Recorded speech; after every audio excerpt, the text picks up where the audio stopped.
ঢাকা বিশ্ববিদ্যালয়ের চারুকলা অনুষদ থেকে পয়লা বৈশাখ উপলক্ষে আনন্দ শোভাযাত্রার জন্য তৈরি করা ফ্যাসিস্টের প্রতিকৃতি আগুনে পুড়ে গেছে। শনিবার ভোর ৫টার দিকে এ ঘটনা ঘটে। বিষয়টি নিশ্চিত করেছেন বিশ্ববিদ্যালয় প্রক্টর সাইফুদ্দিন আহমেদ।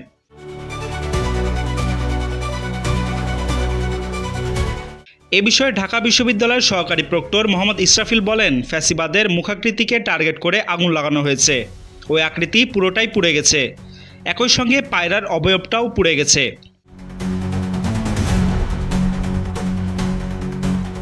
তিনি আরও বলেন, আগুনটা ফজরের নামাজের সময় লাগানো হয়েছে। আমরা এর পরেই খবর পাই, কিন্তু ফায়ার সার্ভিস আসতে আসতে ওটা পুরোটাই পুড়ে যায়। আগুনটা ইচ্ছে করেই লাগানো হয়েছে, তবে কে বা কারা করেছে তা জানা যায়নি। বিশ্ববিদ্যালয়ের সংশ্লিষ্ট কর্মকর্তারা এখানে রয়েছে, তদন্ত করে যথাযথ ব্যবস্থা নেওয়া হবে।